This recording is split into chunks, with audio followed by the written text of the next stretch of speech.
en Colombia. Y como les decía, tenemos una jornada muy interesante que todavía no acaba y vamos a iniciar esta segunda sesión con Nicolás Bustamante. Él es periodista científico de El Tiempo y nos va a contar sobre el periodismo de ciencia, una oportunidad en la era de crisis de los medios convencionales. Bienvenido, Nicolás. Hola, buenas noches. ¿Cómo están? Bueno, lo primero que debo aclarar es que ese no era el nombre de mi charla, esa me la bautizaron. Pero bueno, voy a hablar de otro tema, ya les contaré de qué se trata. Espero que me estén escuchando bien, que me estén viendo bien porque alcancé a cuadrar esto de afán. Pero bueno, sí, como lo dice Tania, yo vengo en representación de los medios tradicionales o los medios convencionales. Y bueno, pues yo, así me invitaron a la charla y me han invitado a otras charlas bajo la misma razón o bajo el mismo, digamos, la misma denominación, periodista de los medios tradicionales. Y pues yo me pregunto qué son los medios tradicionales, porque cuando uno habla de medios tradicionales, pues, o cuando escucha la palabra tradición, se imagina algo, pues, no sé, viejo o anticuado o, no sé, algo que se ha transmitido durante generaciones. Y pues bueno, en parte eso es cierto. Yo trabajo en El Tiempo, que es uno de los medios de comunicación más antiguos de Colombia. Tiene más de 100 años. Y pues si uno lo mira desde ese punto de vista, pues claro que sí, es un medio tradicional. Pero siento que la palabra tradicional muchas veces va acompañada de una connotación negativa, como algo viejo, y yo prefiero pensar que lo tradicional en este caso, en el caso de los medios de comunicación, hace referencia más bien es un sinónimo de rigor, de experiencia, de saber cómo hacer las cosas, de credibilidad. Entonces, pues esa es un poco una reflexión que yo he hecho, pues porque no es la primera vez que uno escucha esa palabra para referirse a los medios que, entre comillas, son los más grandes o los que tienen, digamos, mayor circulación, mayor número de páginas vistas. Un ejemplo de esto es que El Tiempo fue el primer medio de comunicación en Colombia en tener un sitio web, y desde ese momento se ha mantenido como el medio de comunicación más consultado en Colombia. Entonces creo que desde ese punto de vista, pues sí es tradicional, pero no creo que tradicional sea bajo ninguna interpretación algo negativo. Es cierto que los medios de comunicación, que estamos en una era de las redes sociales en las que cada vez hay más medios de comunicación y que cada vez las personas tienen más posibilidades de comunicar y de comunicar la ciencia, lo cual está muy bien, pero siento que dentro de tanta oferta siempre se espera mucho más de los medios, ¿no? Y creo que los medios grandes tienen una responsabilidad muy grande de sobresalir en medio de eso, ¿no? De seguir haciendo gala de esa experiencia y ese rigor que los ha caracterizado durante pues, décadas y en este caso pues siglos, ¿no? En esta charla, rápidamente, yo les voy a contar de una experiencia, porque al hablar también de tradición o de convención, se va a pensar que no hay nuevos formatos, que no hay nuevos lenguajes. Yo hoy les voy a contar de uno solamente, de un solo formato, del cual hemos trabajado en El Tiempo en estos últimos meses, un formato digital, y les voy a contar un poco lo que hemos hecho. Entonces voy a tratar de compartir la pantalla. A ver, aquí, espero que aquí se pueda.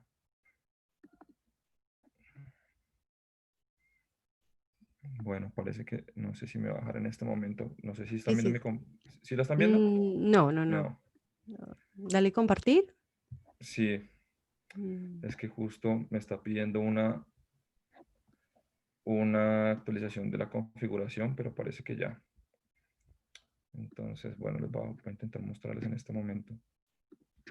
Permítanme un segundito. Siempre es un problema esto. Yo creo que allá la están viendo, ¿cierto? Sí. Me confirman, listo, Tania. Ok, muchas gracias. Entonces, bueno, yo les voy a hablar hoy eh, de ciencia viral. Seguramente muchos de ustedes lo han visto, es un formato que empezamos junto con el astrofísico Santiago Vargas, a quien ustedes ya vieron en una presentación anterior. Justo apenas empezó en Colombia la cuarentena y el encierro. y nuestro objetivo fue aprovechar esa amenaza, como lo llaman en estos organigramas, como una oportunidad para seguir transmitiendo la ciencia, para seguir haciendo el trabajo que hacemos y aprovechar nuestro nombre y nuestra reputación para poder acercar los científicos más reputados en diferentes temas a nuestros públicos. En su momento arrancó como una iniciativa bastante inocente, pero con el paso del tiempo, bueno, aquí les estoy mostrando un poco el alcance. ¿Por qué les muestro esto? Estas son las cifras de Comscore del tráfico del tiempo como el medio más consultado de Colombia eso es de marzo. ¿Por qué es importante esto? Porque sin ser el tiempo un medio de ciencia específicamente, de alguna forma teníamos que aprovechar estas cifras para apalancar el tráfico de lo que queríamos hacer. Entonces dijimos, bueno, tenemos estas cifras pues, tan nada despreciables, vamos a aprovecharlas para seguir llevando ciencia en medio de esta contingencia de alguna manera. Entonces lo que hicimos fue un formato de entrevistas en vivo bueno, aquí les estoy mostrando un poco, estas son las cifras, lo más reciente, esto es como una especie de radiografía del tiempo del tráfico de los últimos días.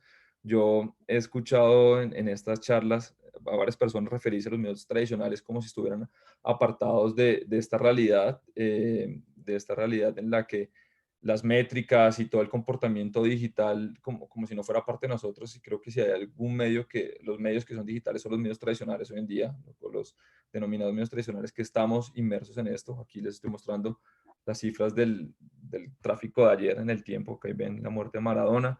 Por aquí están las cifras, páginas vistas ayer, fueron 5 millones, más de 5 millones, 5 millones y medio de páginas vistas.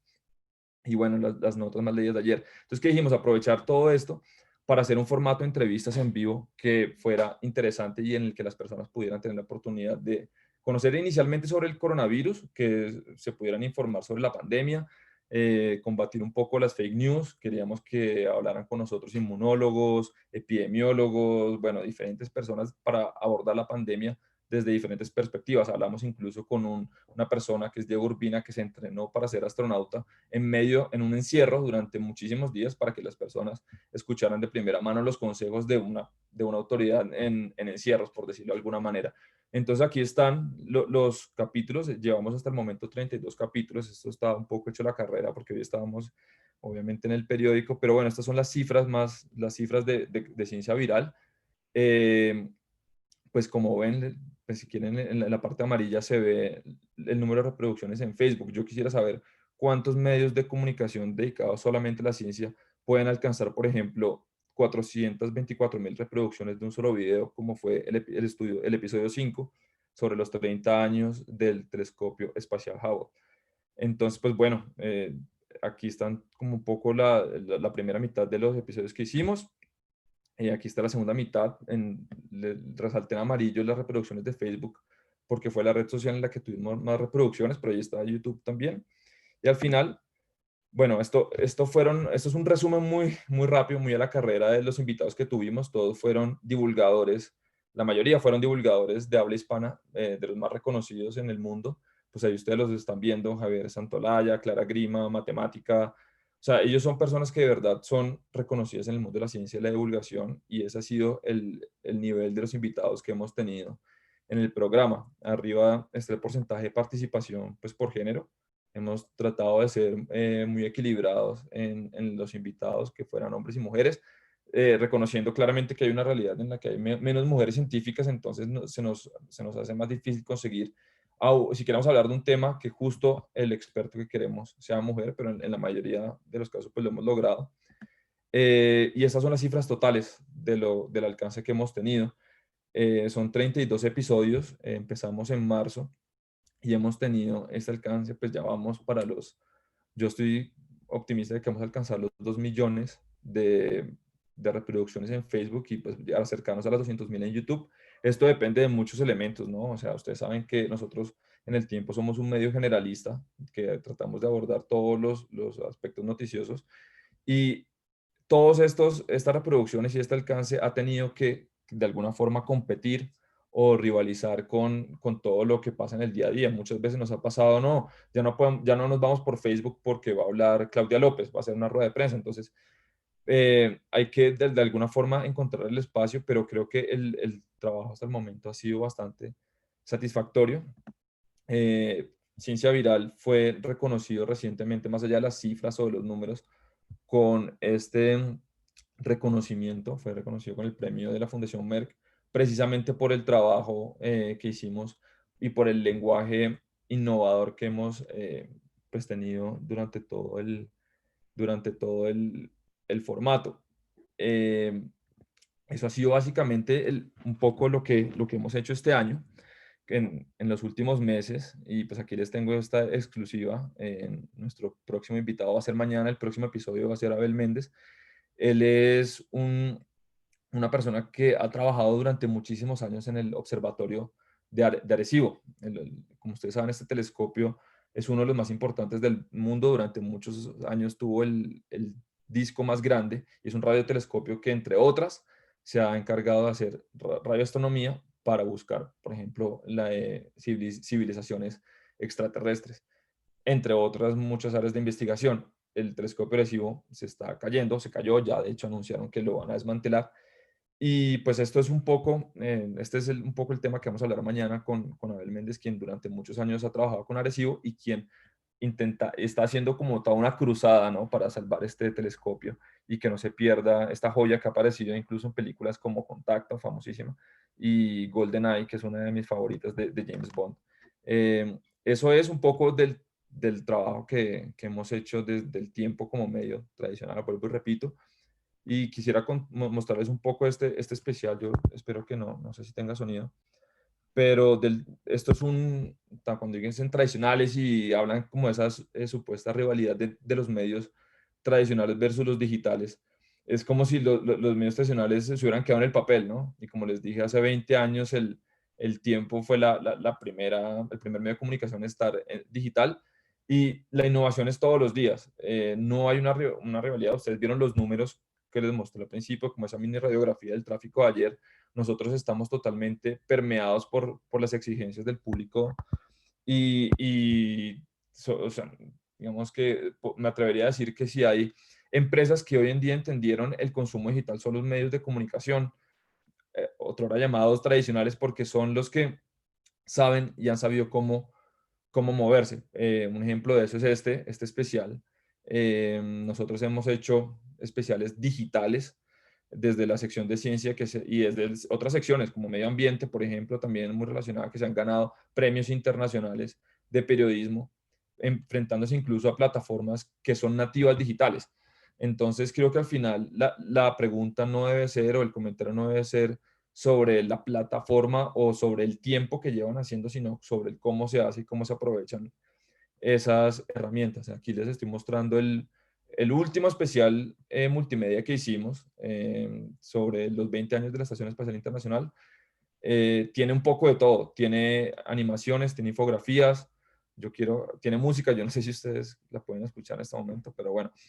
Y esto es un poco, yo no sé, yo quise dejar unos minutos para preguntas, si alguien quiere hacer preguntas. Yo sé que yo he estado en algunas de las charlas y he leído comentarios dirigidos precisamente hacia los medios tradicionales. Y yo, como representante de los medios tradicionales, estoy dispuesto a responder si hay alguna pregunta que tenga. No sé cuántos minutos nos quedan, Tania, no llevé la cuenta, la Sí, verdad. estamos bien de tiempo.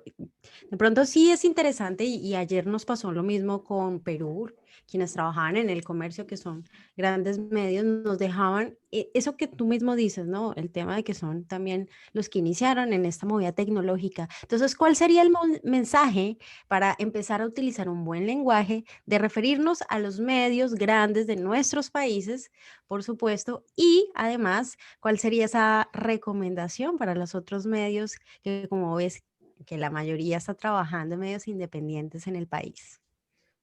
Bueno, pues yo creo que al final todos son medios de comunicación. Hay de pronto otros apelativos que de pronto son más justos o más precisos. Por ejemplo, pues, el clásico de siempre, medios masivos, porque yo sí creo que no todos los medios que arrancan se masifican. Creo que medio masivo es una buena palabra, como finalmente medio de comunicación al fin y al cabo. Y en medio de todo esta avalancha de nuevos medios, que me parece estupendo que cada quien tenga la oportunidad de comunicar la ciencia en este caso, y bueno, y diferentes temas, ¿no? Deportes, cultura, arte. Eh, yo creo que al final lo más importante es la precisión, ¿no? El rigor, que es algo que se nos exige a nosotros en los medios de comunicación totalmente, todos los días y de la forma más dura, ¿no? Creo que vivimos en una sociedad en la que parece como un deporte nacional criticar a los medios de comunicación en general.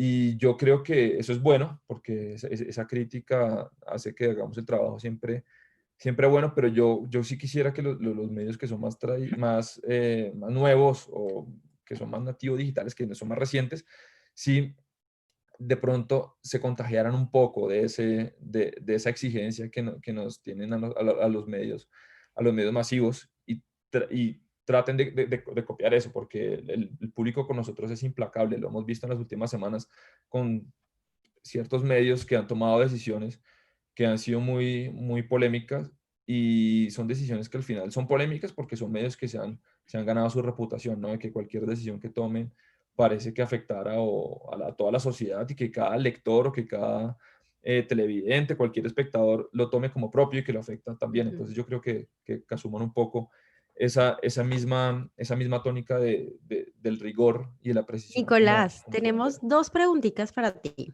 ya Yo tengo una. que te demoraste, no, espera, te demoraste 10 minuticos, entonces en el anuncio decía 5 minutos de preguntas. Y acá hay una escrita por Andrea Carolina Navas. ¿Qué diferencia ves entre Facebook y YouTube a la hora de transmitir y comunicar?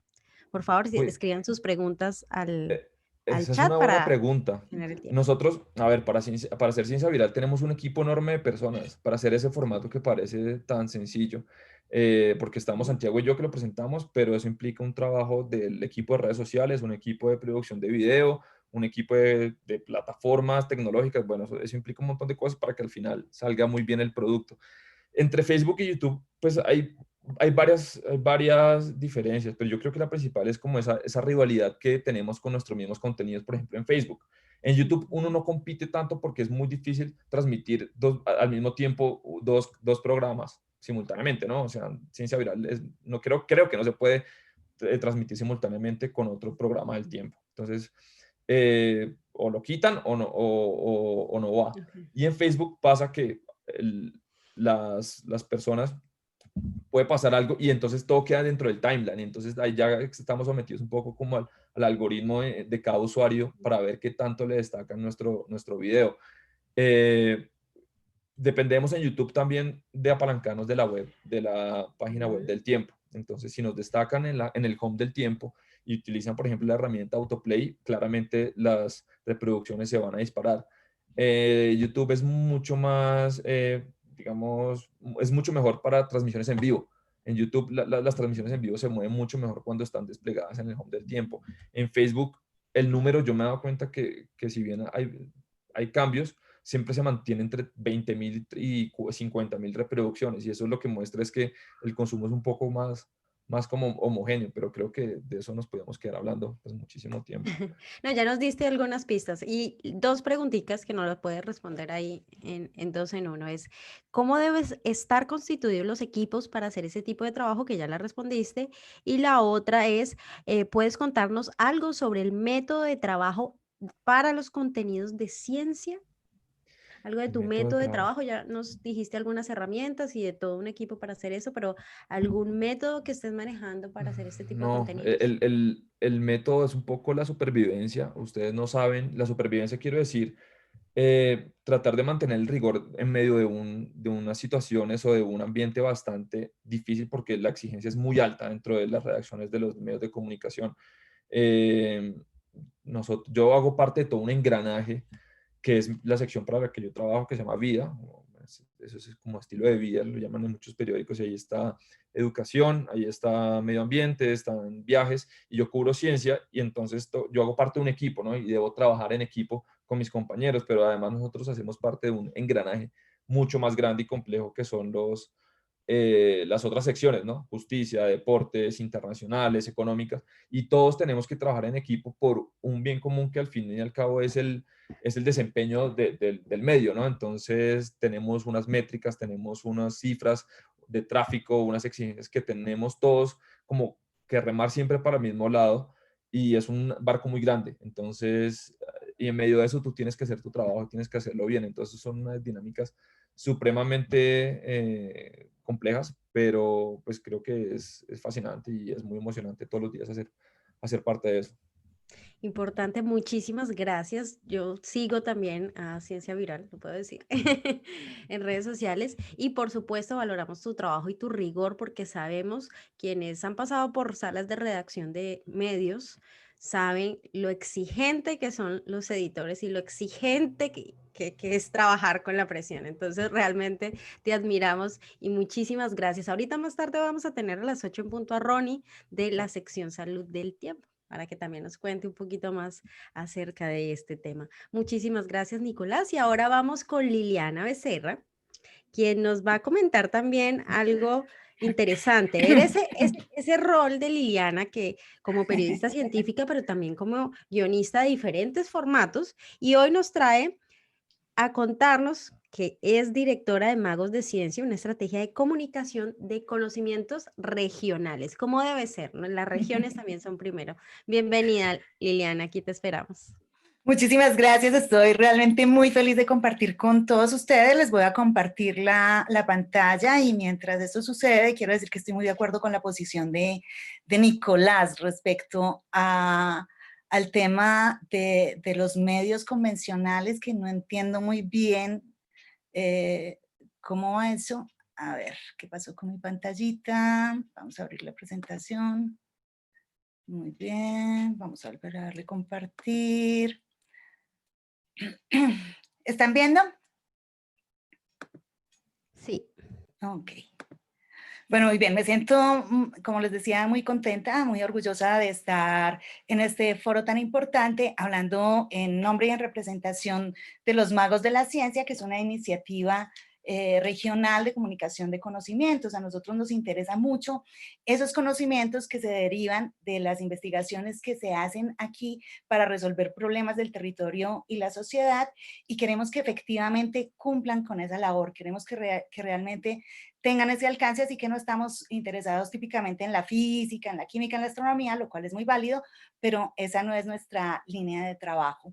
Nos inspiramos en nuestro Premio Nobel de Literatura, Gabriel García Márquez, en esa idea bonita de combinar la realidad con la imaginación, porque creemos que la imaginación le puede aportar mucho a un relato científico, pero sobre todo nos identificamos mucho con esta idea de Gabriel García Márquez en la década de los 90, en la primera misión de Sabios, de poder construir o participar en la construcción de un país al alcance de los niños, donde la ciencia y el arte hagan parte de la canasta familiar de todos los colombianos.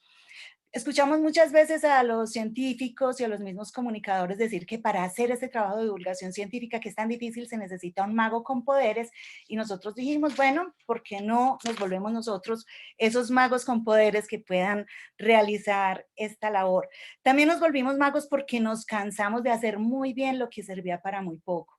Trabajábamos muchísimo, hacíamos cosas de verdad bastante bien trabajadas, pero esas cosas generalmente no llegaban a conectar con el público por las dinámicas mismas de la investigación, que generalmente se aplican los recursos al inicio de la investigación, en el curso, y cuando hay resultados importantes, pues ya cierra la investigación, se acabaron los recursos, cada quien vuelve a hacer lo suyo, y digamos que esa fase fuerte de comunicación, pues encontramos que ha sido como la más compleja. De la magia rescatamos la curiosidad y el asombro, que son elementos comunes con la ciencia y que nos sirven para nuestro trabajo.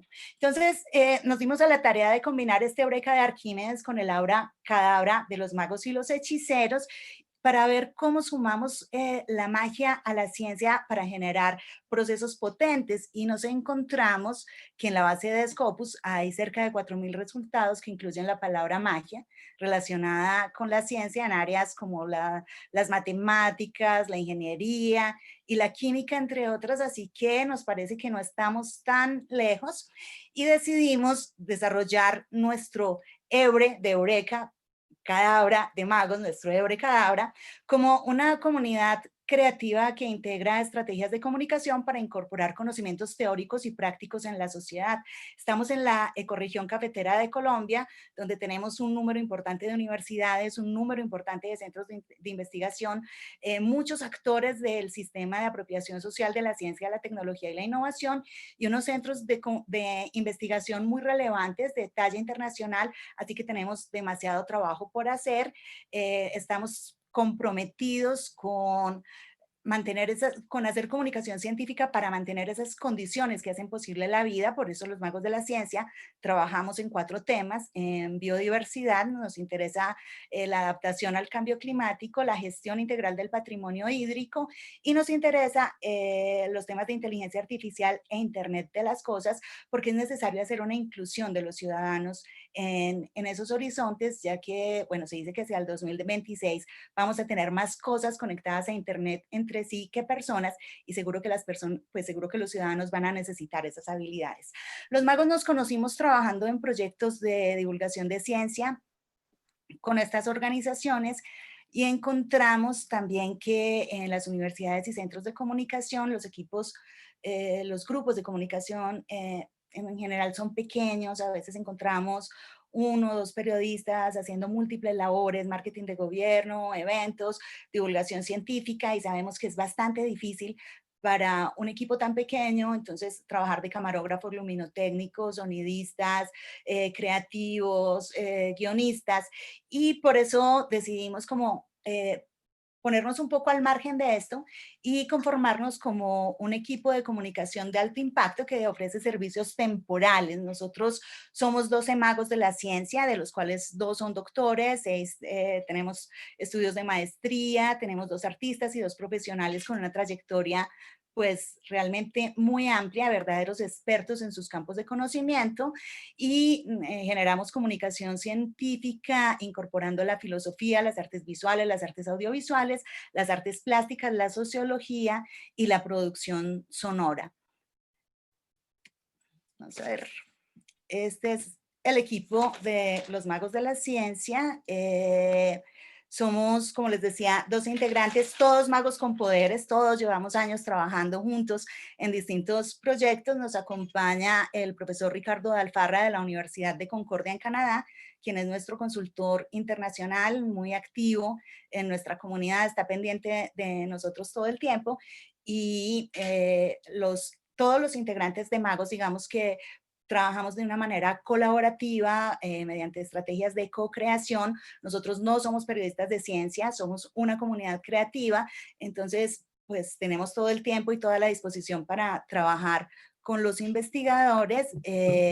¿Y qué hacemos con los investigadores? Pues Magos asesora grupos de investigación, proyecta estrategias de comunicación, produce e implementa talleres, diseña, crea, ilustra materiales sonoros, visuales y audiovisuales. Y lo que más nos interesa es que estamos desarrollando una plataforma colaborativa con conocimiento georreferenciado, conocimiento localizado, que nos permite articular trabajos de investigación con iniciativas ciudadanas, de tal manera que con los formatos que nosotros proporcionamos y con unas estrategias que tenemos, pues son los ciudadanos los que conectan con los investigadores para hacer cosas en común. Nos interesa el conocimiento disponible, el conocimiento asequible. Pensamos que no hay un lenguaje fácil, que no hay un lenguaje claro, que lo que existe es un lenguaje asequible, y nos interesa mucho la innovación. Y por eso a lo largo de 20 años hemos desarrollado un método mágico que tiene que ver con una idea muy cartesiana de dividir los problemas en partes. Entonces abordamos el qué y el cómo de manera diferenciada. Una vez que tenemos esto, identificamos una estructura creativa, pasamos a adecuar esa estructura creativa al medio o al soporte en el que vamos a actuar. Validamos siempre con investigadores y con personas del público al que nos estamos dirigiendo. Generamos conexiones a través de medios de comunicación masivos, interactivos, talleres presenciales, y sobre todo estamos muy interesados en la interacción. Tenemos 3 proyectos. El primer proyecto es Ciencia Abierta, que es el que les explicaba antes sobre esta plataforma. El segundo es el de divulgación científica, que lo hacemos a través de la co-creación de contenidos en diferentes formatos y soportes. Y el tercero de arte y ciencia, donde incorporamos la inteligencia artificial y el Internet de las cosas en trabajos colaborativos con artistas y científicos. Somos una industria creativa y como tal hacemos parte del sector de la economía naranja y nos pueden encontrar en Magos de la Ciencia, en www.magosdelaciencia.com.co. En breve tendremos nuestra plataforma colaborativa y esperamos recibir todas sus iniciativas para que podamos interactuar. Muchísimas gracias.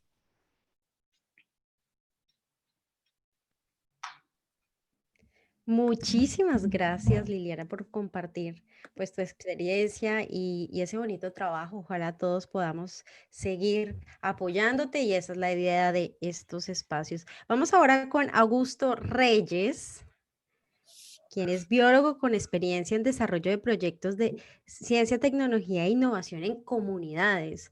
Bienvenido, Augusto, y bueno, el público es tuyo. Pero no hay que tener dos para el siguiente. Ah, entonces pues. Con esta sesión, tranquilo. Augusto.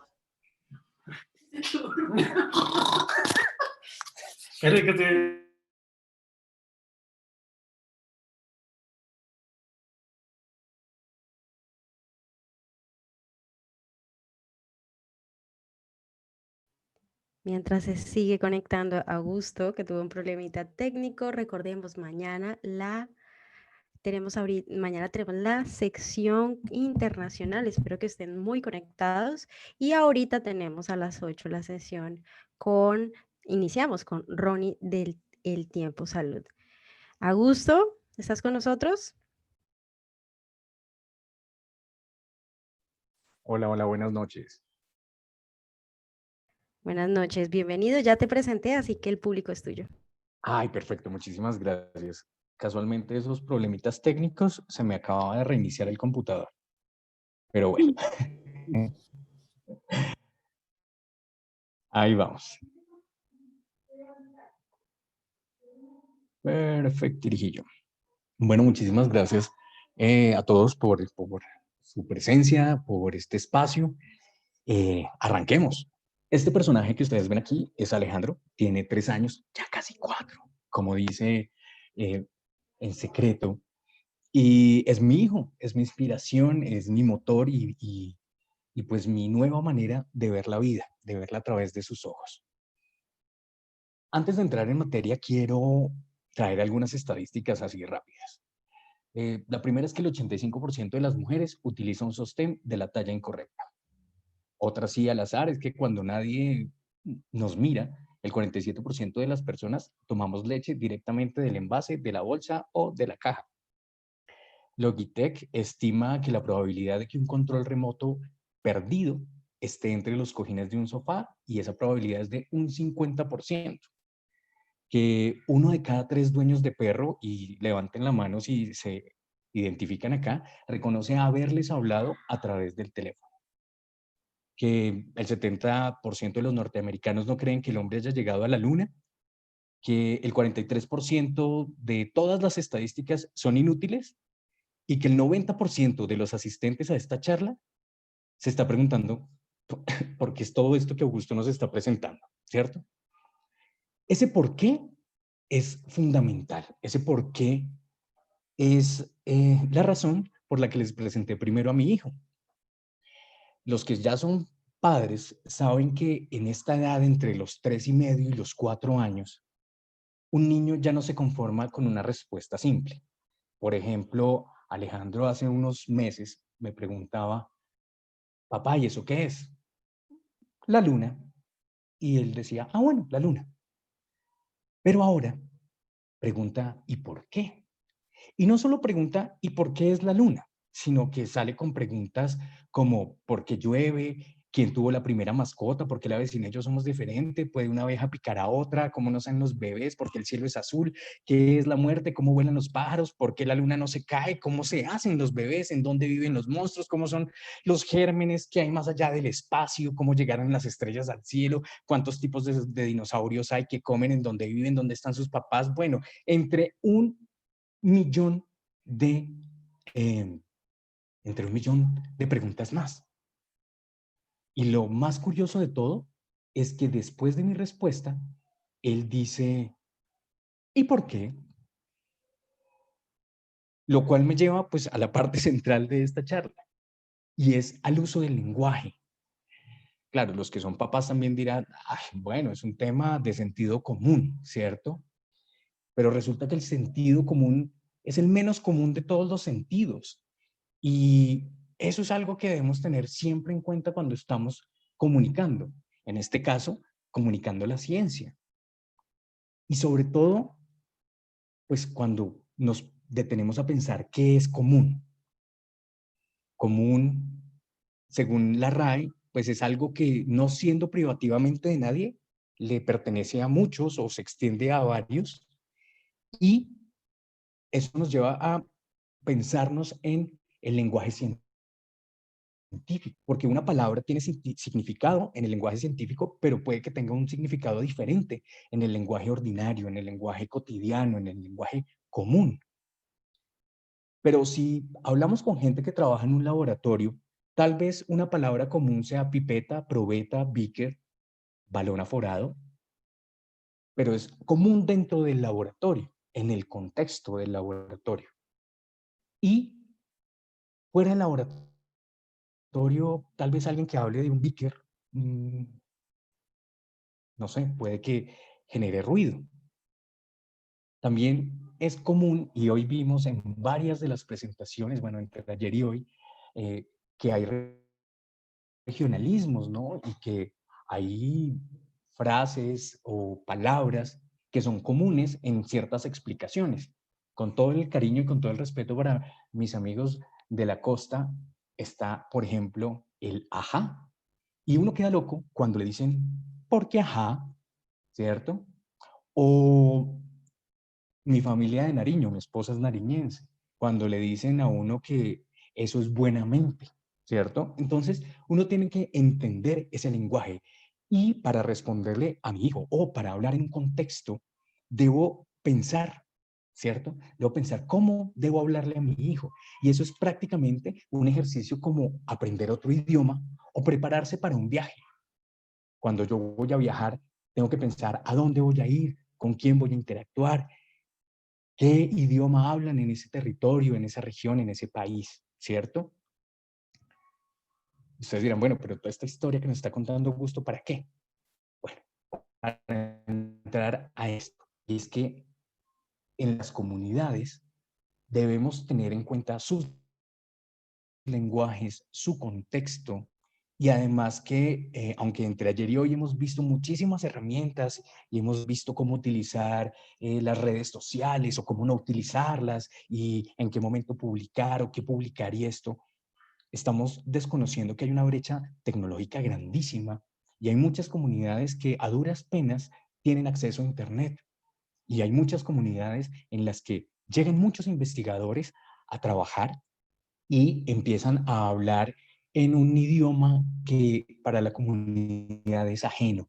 Entonces es importante que tengamos este contexto de lo que es esa cultura, de lo que son sus características y de esos lenguajes comunes. Yo no puedo llegar hablando de una planta con el nombre científico porque ya me van a empezar a mirar raro, pero sí puedo generar espacios de diálogo para entablar una conversación alrededor de algo.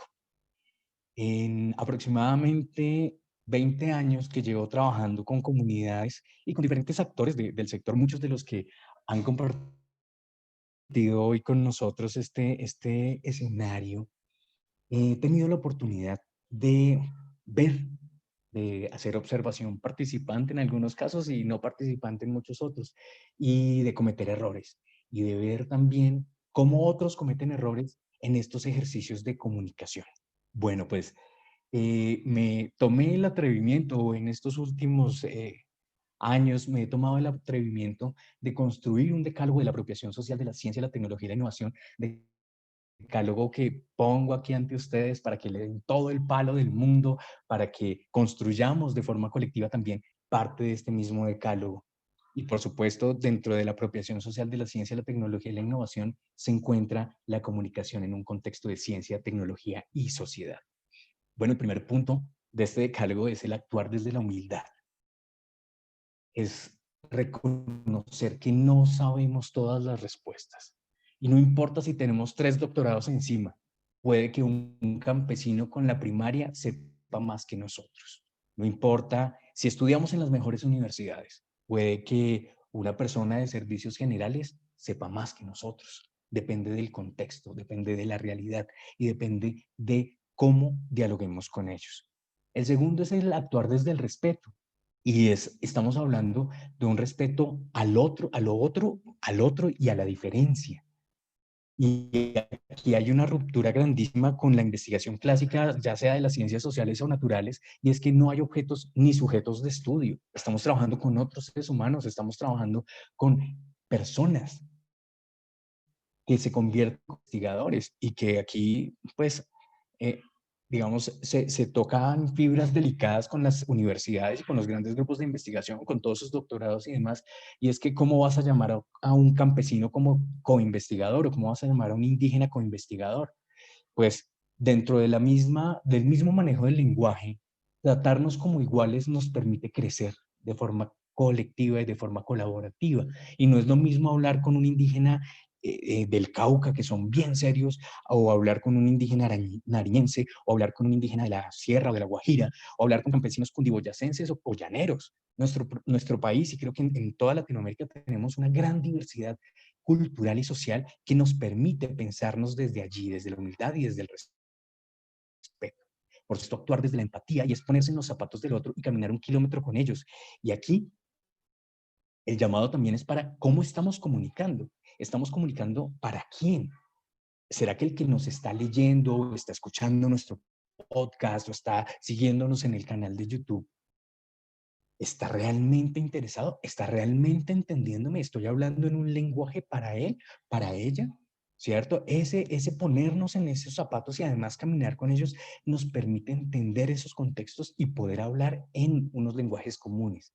Por supuesto, generar confianza. Y aquí es un tema difícil porque ese generar confianza auténtica y real, y traje palabras de las comunidades, confianza y generar relaciones de no manoseo, porque en muchas comunidades se sienten manoseadas, se sienten utilizadas, se sienten explotadas y abusadas, porque llegan los investigadores, les sacan la información, publican sus artículos, publican sus tesis y jamás, jamás, jamás vuelven a esa comunidad, ni siquiera a dar las gracias, ni siquiera a presentar los resultados de la investigación. Entonces, ahí se juega con no solo el conocimiento de las personas, sino con sus sentimientos. Y también, pues, en ese generar confianza, pues, en lo que publicamos, ¿no es cierto? Publicar temas con veracidad, no publicar mentiras, publicar con buenas fuentes y en un lenguaje claro, eso genera mucha más confianza. El actuar con corresponsabilidad. Cuando no tenemos redes, cuando estamos metidos a 3 días de viaje dentro del mismo país, en una comunidad donde ni hay luz, ni hay agua, ni absolutamente nada, el hablar de forma corresponsable es fundamental y el poder transmitir cómo la ciencia, la tecnología, la innovación pueden dialogar con los conocimientos tradicionales es una experiencia maravillosa. En muchos espacios he sido como puente entre los unos y los otros, facilitando el diálogo y empoderando tanto a los investigadores, a los comunicadores y a las comunidades locales, porque como decía mi abuelita, lo que nada nos cuesta, hagámoslo fiesta. Si somos corresponsables, somos partícipes y somos autores de este nuevo conocimiento. Lo que nos lleva al sexto punto y es fomentar la democratización del conocimiento y es conocimiento para quién. En estos 2 días se ha hablado se ha hecho un pequeño debate sobre, ¿es bueno el conocimiento de punta que no esté aplicado? Sí, claro, pero también es muy bueno el conocimiento y la ciencia aplicada, por supuesto. Qué mejor que poder llegar y ayudar a construir soluciones en región para esta gente que lleva 60 años esperando un acueducto y que está de manos cruzadas y poder compartir con ellos diferentes soluciones y que la misma comunidad empiece a llamar a los científicos y a los investigadores a decirles, venga, porque no hacemos A, B, C y construyamos juntos.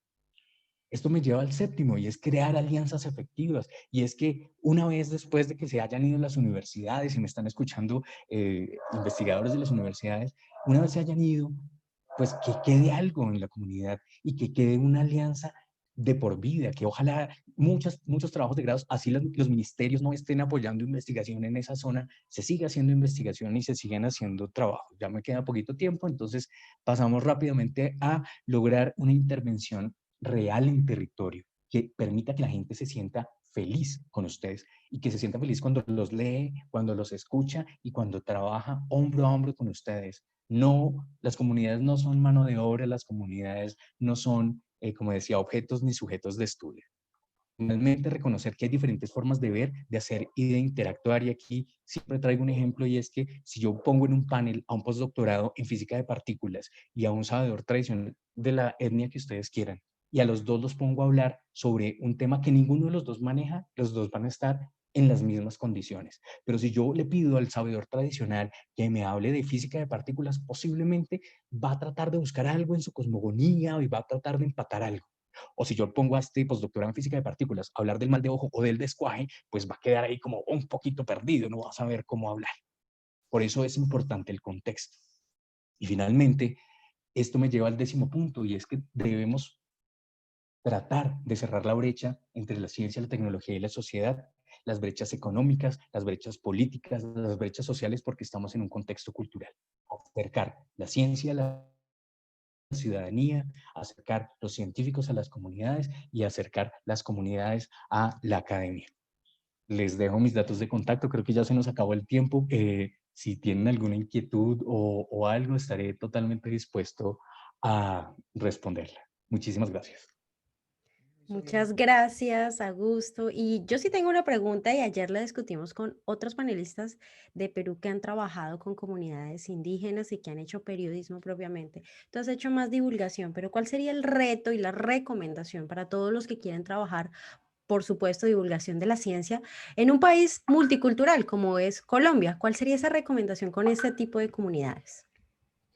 Bueno, algo que he hablado con algunas comunidades es ¿por qué no comunicar en su propia lengua? ¿Cierto? Tenemos más de 91 comunidades indígenas que hablan, cada comunidad puede hablar 5, 6, 7 lenguas.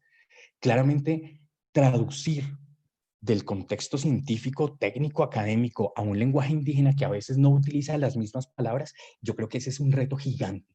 Pero ya tenemos muchos miembros de estas comunidades que estudian en la universidad, tenemos universidades que están generando programas y procesos de extensión que sería ideal que tuvieran un proceso bilingüe. Y bilingüe no estoy hablando de español-inglés, ¿no? Español ticuna, español huitoto, español guayunaiki. Y ya en algunos casos yo he conocido experiencias en las que esto se está haciendo. Entonces el reto sería, bueno, ¿por qué no sacamos un podcast en guayunaiki para hablar de temas reales y de soluciones posibles para una comunidad indígena en La Guajira? Eso yo creo que sería uno de los retos más grandes, e incluso respondería a los temas de inclusión, más allá de hablar de todo esto, hasta hablar en el propio idioma. Eso yo creo que no solo abriría las puertas a un ejercicio de investigación, sino un ejercicio colaborativo de por vida.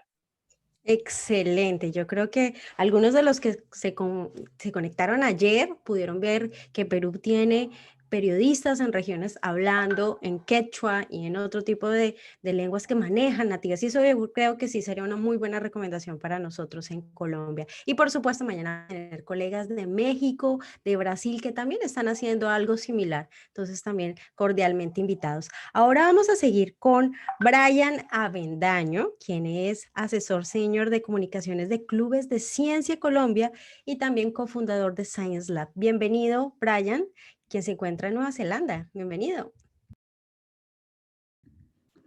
Hola, muchas gracias por la invitación. Sí, efectivamente, acá es de día, ya es viernes, en la tardecita.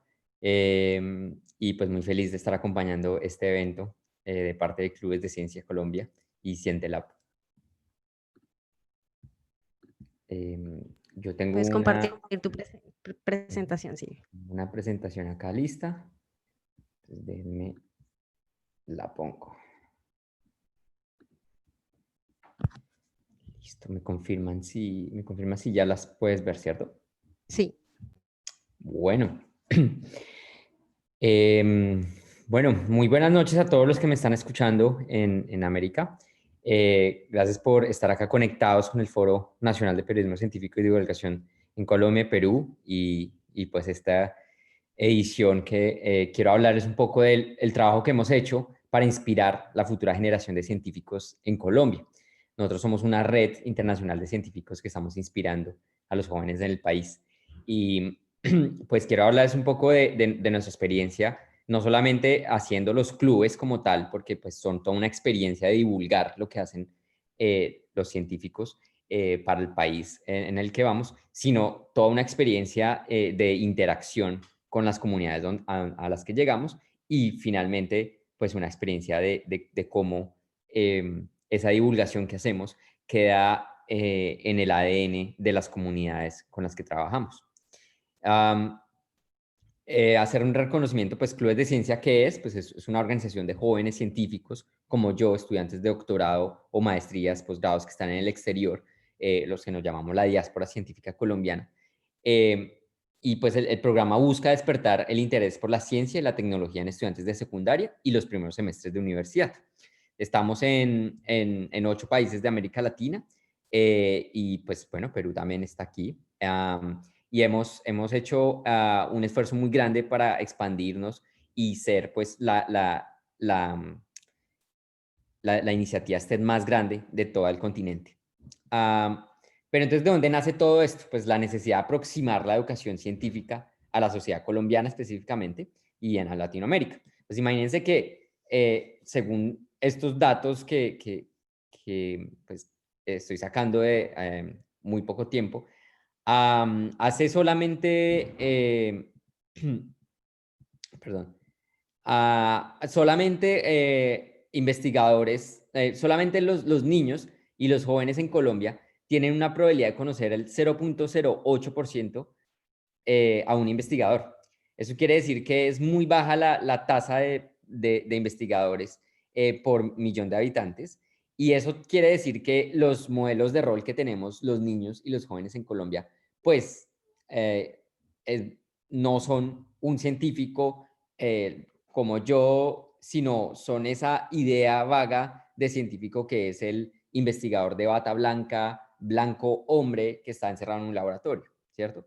Y eso lo queremos vencer, queremos eliminar eso de la mentalidad de las personas y sobre todo de los jóvenes. ¿Por qué? Porque pues necesitamos más científicos y más desarrollo en Colombia basado en ciencia y tecnología, y pues en especial en Latinoamérica. Entonces, pues la ciencia y la tecnología se perciben como un lujo, ¿no? Y no como esa base que nosotros nos soñamos que es la base para el desarrollo social y económico del país.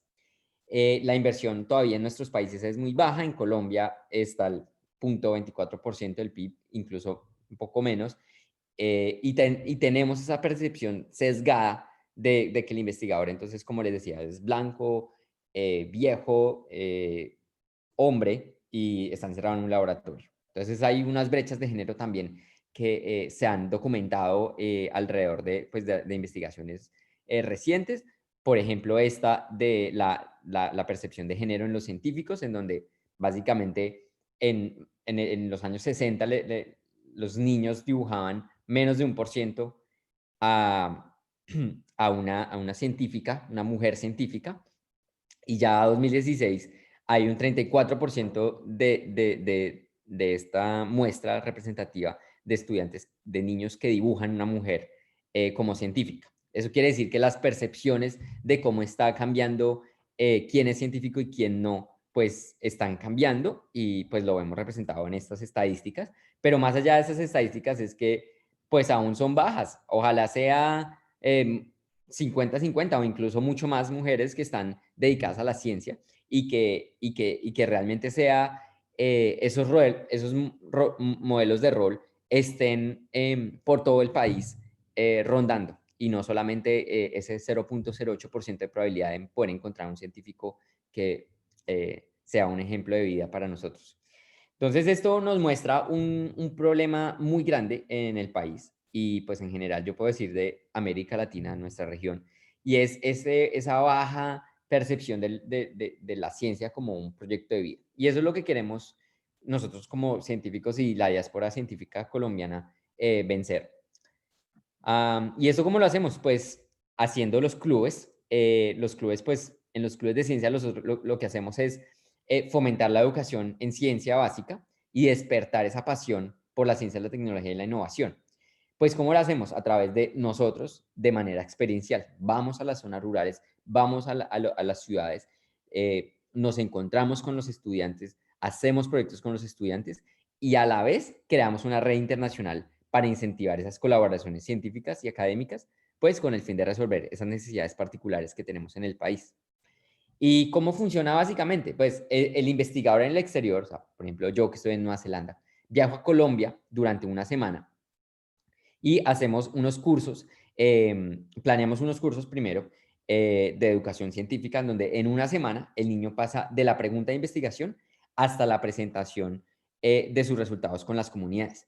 Y esto es de valiosísima ayuda para la percepción del estudiante, porque no solamente está aprendiendo contenidos científicos, sino que está aprendiendo a ser científico.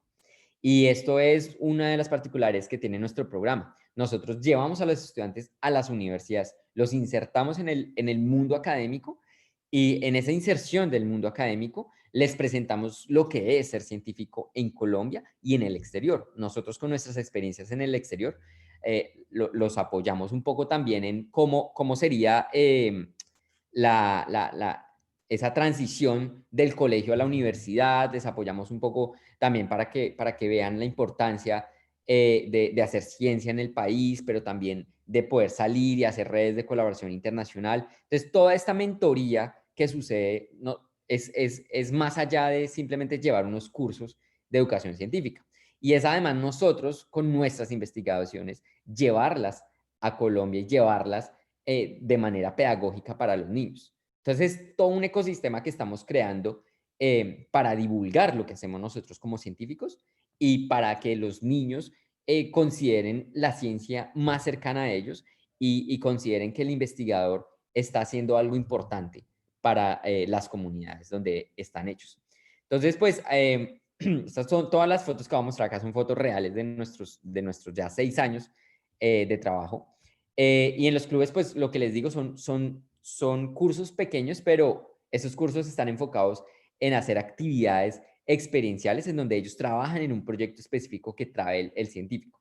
Y son siempre en temas de relevancia nacional y mundial. Entonces, ahorita les voy a mostrar específicamente qué hemos hecho, pero básicamente cada club es dirigido por un investigador en el exterior y lo conectamos con un investigador nacional. Eso nos asegura que los científicos están conociéndose entre sí, ¿sí? Científicos que están en Max Planck en Alemania se están conociendo con científicos que están en Colombia, en la Universidad de Antioquia, y entre ambos diseñan el curso. Muchas veces no se conocen, nosotros hacemos toda esta plataforma de que se conozcan y hacen su club para trabajar en un tema de relevancia para los niños y en las comunidades. Entonces, estos cursos de una semana, más o menos los niños pasan unas 6 horas por día, son 8 horas por día durante 5 días, enfocados pues en resolver problemas científicos, usando tecnología de punta con los mejores equipos disponibles en las universidades sedes. Por ejemplo, acá estamos en la Universidad de los Andes, pues, creo que esto fue en 2015, que fue cuando nació Clubes de Ciencia. Y son grupos pequeños, casi 20 niños, entre los 12 y los 17 años. Y en el último día hacemos una feria de ciencia en donde los niños tienen la posibilidad de mostrar lo que hicieron durante esa semana y se invitan a los padres de familia porque nosotros creemos que es todo un ecosistema. El niño sale apasionado y sale entusiasmado e inspirado por la ciencia, pero también los papás que creen en el niño y que van y ven lo que el niño hizo durante una semana, ven el potencial que puede hacer el niño durante los siguientes años escolares. Este es un ejemplo de club, solo para darles una idea. Acá está Laura Castellanos y José Jairo Villarreal, que los conectamos a través de la plataforma de Clubes de Ciencia Colombia y crearon este club que es cómo poder hacer tejidos inteligentes. O sea, acá están los niños aquí cortando sus tejidos, haciendo sus experimentos, probando con química cómo pueden hacer que estos textiles cobren funciones diferentes a las que están pensados con nanopartículas. Entonces, es una ciencia, esto se hizo en la UIS, en Santander, y es un ejemplo de estos niños, vienen de veredas alrededor de Bucaramanga, no solamente son niños de colegios privados de Bucaramanga, sino al contrario, son niños de colegios públicos que están en las veredas y los traemos hasta la universidad, a la UIS, con la tecnología de punta, con los estudiantes internacionales, y todo ese es el ecosistema que estamos armando. Más ejemplos, esto es un ejemplo de cómo después de ese club estos niños siguieron haciendo investigación y estos niños llevaron sus investigaciones a una feria científica nacional para niños en Brasil, la Mostratec, y ganaron. Entonces es un ejemplo de cómo una pequeña acción de una semana puede resultar en y catalizar unos procesos mucho más a largo plazo. Y creo que 2 de estos niños ya van a estar aplicando a universidades para estudiar ciencia. Puedo hablar de 300 más actividades que hemos hecho, porque nuestros números ya datan de 300 clubes en 17 zonas del país presenciales, y más o menos unos 9.000 niños impactados. Estos son los datos. Desde el 2015 hemos estado haciendo estos clubes, hemos estado en 17 zonas del país, y a casi 700 científicos nos han acompañado en esta labor. Entonces es una labor del científico que va a Colombia y muestra su investigación y lo convierte en algo pedagógico para los niños. Queda inspirado el niño, queda el científico que ha inspirado de poder traer más ciencia de la que está haciendo en el exterior a Colombia y poder hacer conexiones con personas en el país. No solamente estamos trabajando con universidades, también nos estamos yendo a las fronteras, lugares donde posiblemente no llega un laboratorio. Entonces nos estamos yendo a Tumaco, a Puerto Carreño, Leticia, Bichada, Guajira. Lugares donde estamos llevando también una ciencia con recursos que tenemos y con mucha motivación y pocos recursos. Estos los llamamos los clubes de ciencia frontera y región. Entonces, esto es un ejemplo de los niños trabajando allí en La Guajira, en Tumaco, en Puerto Nariño, y llevándoles la misma calidad de educación para que los niños también tengan esa experiencia científica y puedan sentirse inspirados, así estén en estas fronteras del país. Pues me queda simplemente decirles que este año, a pesar de la pandemia, nos atrevimos a hacer clubes de ciencia y estamos haciendo los clubes de ciencia en casa. También del 9 de diciembre al 5 de diciembre hemos estado haciendo esto. Por primera vez en 6 años hemos llegado a 28 de los 32 departamentos de Colombia, lo que nos hace muy felices de poder llegar incluso en tiempo de pandemia. Los aprendizajes es que la ciencia no es un conjunto de conocimientos, sino un estilo de vida, y eso es lo que nos han enseñado los niños a través de estos años. La ciencia nos enseña a ser ciudadanos y consumidores educados. La diáspora científica puede contribuir y retribuir al país todo lo que le ha dado los países en el exterior, y se requiere una gran cantidad de actores para lograr estos clubes de ciencias. Tenemos universidades, agencias gubernamentales, empresa privada, y pues el último mensaje es que está en inglés: toma todo un pueblo entero para criar a un niño. Entonces, únanse a nosotros, porque somos la generación que está transformando al país. Somos la generación que cree que cada niño y niña tiene la posibilidad de ser un científico y un innovador en el futuro. Muchas gracias. Excelente, Brian. Gracias por tu intervención y gracias por acompañarnos desde Nueva Zelanda. Ahora vamos a pasar a la siguiente sesión en el otro link, 8 en punto, con Ronnie Suárez de El Tiempo Salud, que nos va también a comentar muchas cosas. Sigamos en la siguiente. Aquí les dejé en el link de Zoom la siguiente sesión. Por favor, nos desconectamos y vamos a la siguiente sesión. Muchas gracias.